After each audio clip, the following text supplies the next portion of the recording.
Good morning guys. Ngayon ako nakikita nyo, dito ako sa likod bahay. At ayan, napansin nyo ba?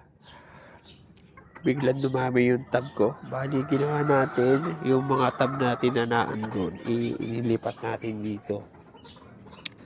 Kasi dito hindi masyadong maano yung init ng araw kahit tanghaling tapat. O medyo malilim siya. So para pagkano kasi doon, pag tanghali, tinatakluban ko yung ano natin, itong mga gallons natin kasi masyadong umiinit yung tubig. So at least dito naka-open naman sila. Tapos lahat yan nilagyan ko na may mga overflow na yan na lumakas man yung ulan, hindi sila aapaw. So tsaka kaya tayo nagdagdag na ibang gallons na open.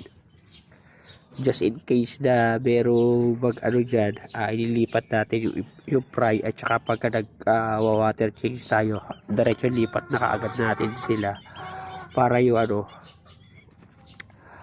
mas mabilis natin malinis.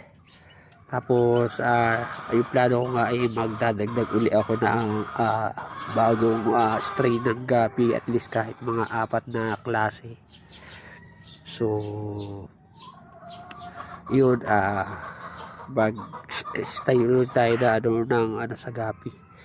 So kayo umaga, eto chinig ko sila, bali pagpapakain tayo ng gapis ba yan mga konti.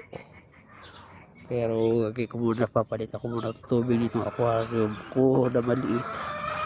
Kasi yung pure breed dati na dito na pinagbibitin ko sila 4 para maka-acquire ulit tayo na puro na mga AFR pera doon. Nililinisin muna natin. Madumi na. So, tapos ito yung dalawang babae na albino full red natin. Inano natin doon sa isang lalaki na yun, para red mosaic siya, pero yan kal. Pero try lang din natin makakakuha kung ang lalabas na niya, kung merong magandang ilalabas na so pag ititira natin yun. Pero kapag wala, isasama natin yun sa mga chops natin para pambenta. Try ko lang kasi hindi ko pa na para nagagandaan kasi ko doon sa pattern ng although hindi siya puro yung lalaki natin.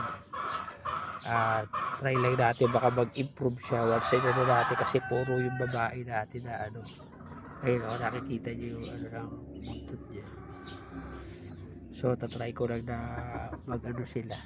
Tapos pag babalik ko rin naman yung mga babae para anakin lang natin, para makita lang natin yung so yung madami na rin uli yung akin yung mga pati yung mga maliliit ko dyan pray, nakikita na mas visible na sila. Pero may nakikita na uli ako dun sa ng pinaka natin, breeder na mga molly. Pag uhuli ko uli maliliit, isasama natin dito sa pinaka para dumami sila rito. So ayan guys, yun na muna ang update natin dito. So maraming salamat sa panonood. Thank you for watching. God bless and happy fish keeping.